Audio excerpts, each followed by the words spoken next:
também, né? Pelo menos eu vejo que você tá aprendendo muita coisa agora, né? De impostos, essas coisas assim, né? Tá pagando imposto no Brasil, não é fácil isso daí, né? Eu queria conversar com você sobre isso também, entender sua visão sobre isso. O que você tá achando de empreender hoje no Brasil? Empreender é muito complicado e, nossa, eu já tentei empreender de várias formas. Eu já tive brechó, eu já tive sex shop, eu já tentei ajudar minha mãe no mercadinho que ela tinha dentro de casa. Pô, isso Eu tudo já, com... já fiz milhares de Sério? coisas. Isso com 20 anos, cara. Às vezes a galera tá pensando que você tem 50, né? 20 e poucos não. anos, né? Eu comecei a trabalhar com 14 anos.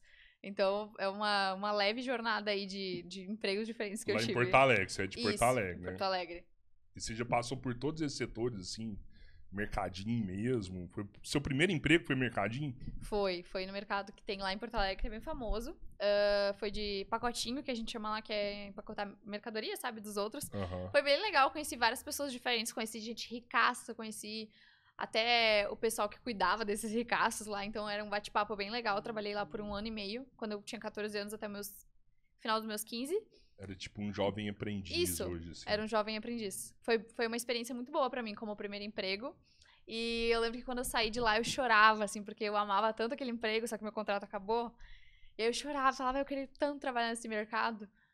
Mas aí, né, Caraca, achei um não emprego podia. melhor. Ah, sim, mas não podia estender na época esse contrato? É, jovem aprendiz, né? Um tempo, assim, você tem que sair, eu Poderia, acho. mas aí teria que ser estágio. Ah, E tá. aí não dava certo com o meu horário da escola naquela época. Você não tinha perfil de estagiária. Não, era muito nova, né? E aí depois você foi pra onde? Depois eu trabalhei numa empresa que tinha dentro do shopping, um dos maiores shoppings lá de Porto Alegre, que era uma empresa que vendia película de celular, capinha, essas coisas. E aí eu entrei como estagiária também, mas passou 1 mês e meio eu fui contratada de fato. E foi uma experiência muito legal, porque eu acho que foi dentro daquela loja, dessa época que eu tinha 16 anos, que eu meio que formei a minha personalidade de gostar de tatuagem, gostar mais de coisas alternativas, porque todos os meus colegas gostavam de coisas diferentes. Uhum. E aí eu acho que a gente é muito com que a gente trabalha. E naquela época eu trabalhava com pessoas naquele estilo, né? E eu trabalhei lá até os meus 18 anos. Quando eu tinha 18 anos, começou a pandemia, foi bem na época da pandemia. E aí eu comecei a empreender porque o shopping fechou. Então logo eu precisava de um trabalho, né? Naquela época a gente tava ganhando metade do nosso salário por causa da pandemia.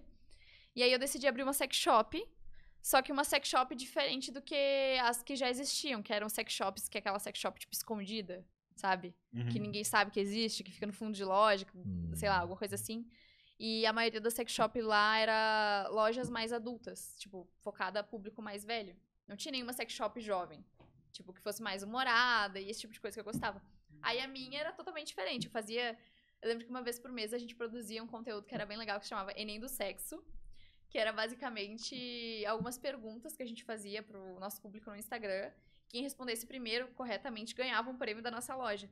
E a loja deu muito certo, muito certo. Eu acho que em um ano e meio eu vendi 74 mil reais lá em Porto Alegre. Pra mim isso era muito dinheiro. É muito. Sim, Pra quem tá ganhando salário ali, Sim, né? sim, É muita sim. grana, pô. Muita Aí grana. eu vi, nossa, é isso que eu quero fazer da minha vida. Me demiti desse emprego e foquei na loja. Só que aí tem um problema, né? Essa loja, ela era com meu ex-namorado. E esse meu ex-namorado me traiu com uma cliente da loja. Ele foi entregar um produto e me traiu. E aí... Mas tipo, Não, foi levar pra ela Sério, experimentar o produto, assim. Ele fazia a amostra. Então, eu vou te ensinar como é que usa. Eu acho que acabou meio que sendo isso, né? Ele fazia as entregas da loja. Uhum. Aí ele foi levar até essa menina. Eu não sei o que aconteceu de fato, eu só sei que passou umas 2 semanas e o namorado dessa menina me chamou e falou: olha só, eu tenho que te contar uma coisa. A minha namorada foi pegar o produto com teu namorado e eles ficaram um tempo a mais do que eu tava esperando que eles fossem ficar juntos. E eu olhei o celular dela e eles têm vários nudes trocados um com o outro, conversas. Caraca. E aí aquilo me deixou muito mal, muito, muito mal. E aí eu decidi... Não que eu decidi, mas eu fiquei tão triste com a loja naquele momento que eu parei de produzir o quanto eu queria, sabe? E aí eu acabei vendendo a loja pra outra pessoa nessa época. Caralho, velho, que história triste, velho. Então, e aí nesse momento ele era seu sócio? Você vendeu pra ele ou não? Não vendo pra você. Você não vai usar minha parte dos produtos dá um fight, aqui né, mais. entre o casal, Você pode assim, né? pega suas coisas e... Nessa época, cara, eu tinha 18 anos, eu recém tava aprendendo a empreender, então eu nem tinha CNPJ, ele não era meu sócio, ele só trabalhava ali do meu lado. Então, eu vendi a loja bem formalmente, assim, eu lembro que eu vendi por R$2.000 a loja com os produtos e o Instagram pra uma amiga minha. Nossa, e ela deu seguimento pra essa loja. R$2.000 realmente era bastante dinheiro, né, de uma hora pra outra. Então, e a sua amiga tá bem com a loja, você sabe? Não, ela... Não deu certo. Eu vendi a loja naquela época, eu não fechei, porque eu amava aquela loja. Eu queria que alguém comprasse e continuasse o projeto, que era muito legal. Inclusive, eu queria esse projeto de novo pra mim. Só que eu chamei ela e ela falou que não deu certo com ela, porque ela tinha outro emprego, ela não conseguia entregar a mesma coisa que eu, então ela vendeu pra outra pessoa também. Hoje em dia, eu não sei nem qual nome que a pessoa tem pra loja, sabe? Naquela época era Fuck House. Fuck House. Caraca. Você acha que faltou o quê? O marketing que o você olho fazia do dono, na né, época? irmão? Será? Olho Não, porque... do dono. Não, Faz porque... total sentido. Hoje a gente sabe que você faz marketing muito bem. E às vezes, jovem como você estava na época, ainda é muito jovem, mas na época mais jovem ainda, talvez você não percebesse, mas você já tinha o feeling de fazer as empresas crescerem com o marketing que Quantos você faz. anos você tem hoje? 21.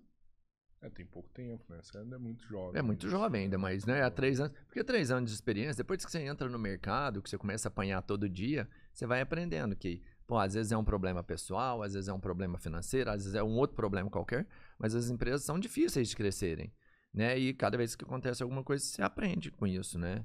Principalmente quem é inteligente, né? Então, assim, o que você fez naquela época te serve de alguma forma para hoje, para o que você faz? Assim, você não entra mais em uma empresa e um investimento junto com a Fair mais? Então, cara, eu aprendi muita coisa com essa loja, porque eu conversava muito com o pessoal que me assistia, com os meus clientes. Então, era uma troca muito boa que eu tinha com quem me seguia. E eu falava muito com a câmera. Então, eu sei que para algumas pessoas é muito difícil pegar o celular e gravar um story. Pra mim, isso desde a época que eu tinha loja começou a se tornar muito fácil. Então, eu acho que todo esse aprendizado que eu tive em mexer no Instagram, mexer nas redes sociais, tem muita importância pro que eu faço agora, sabe? Então, querendo ou não, me ajudou muito. Mas é muito louco o feeling que você tem, assim, porque realmente, se você parar pra pensar, sex shop hoje é uma loja mais pro público adulto mesmo. Não tem uma... Até hoje, eu nunca vi um sex shop que pensa em vender produto pra quem tem 18, 19 anos, 20 anos, né? Geralmente é o público mais adulto. Eu acho até porque vai. o sex shop são produtos voltados para maiores de 18 anos. Não tem uma parada dessa? Não, sim.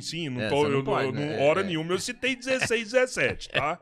Eu só falei 18 pra cima aqui. Mas também usa. Esse dia pra trás veio uma convidada nossa aqui que ela pegou e deu um vibrador lá pra filha dela lá também. Ela falou isso aqui. Usa também. E não pode ser hipócrita aí, né? Não, e ela falou que é interessante ela apresentar esse produto pra filha dela com a responsabilidade que ela tem, orientar e tal, já que, né? Porque, porra, você vai usar, né? E melhor usar do jeito certo. Exato. E eu vendia também. Eu vendia pra todo mundo, pra gente mais velha, pra gente mais nova. Então era realmente uma troca que eu tinha com várias pessoas diferentes e vários casos. Tipo, às vezes vinha uma cliente pra mim falando, porque quando eu vou ter uma relação com meu marido, eu fico muito seca e tal. E ela me contava tudo aquilo e eu falava, tipo, eu indicava os produtos, eu até conversava com ela. E eu também tinha essas conversas com homens, então eu conheci muita gente. E é bizarro, porque Porto Alegre não é uma cidade tão grande assim. Então, eu tinha vários segredos de algumas pessoas, de alguns relacionamentos no meu Instagram. Vocês não têm noção da saudade que eu sinto era de tipo ler. um padre, assim, você escutava o confessionário, assim. Exato. Vários pecados te contavam, assim. Exato. Inclusive, aconteceu uma situação que eu acho engraçada, que tinha um casal, que a menina me mandava textões, assim, falando sobre os dois, né? Reclamando dos dois. E eu vendi produtos pros dois. Só que eles terminaram, e eu fiquei com esse guri, depois de um tempo. E aí? Pô, que sacanagem, E eu não lembro de nada que ela me disse. Isso é uma traição. Não, peraí. Ela falava mal dele. Não falava mal dele. Ela desabafava, assim. Reclamava. Ela reclamava. Mas ele era bom ou ele era ruim? Eu não lembro. Eu não lembro do que ela me falava, cara. Não, mas o que você lembra dele? Ele era bom ou não? Do que ela me dizia? Do guri, o guri era gente boa ou não? Era gente boa, era gente legal e tal. Ela que era reclamona. Ela reclamava de algumas situações ali no relacionamento. Só que vocês não fazem ideia. Eu pagaria dinheiro pra ter acesso a essas conversas de novo. Pra saber o que ela falava, porque eu não lembro de nada. É verdade, você vendeu a loja com o Instagram, né? Isso.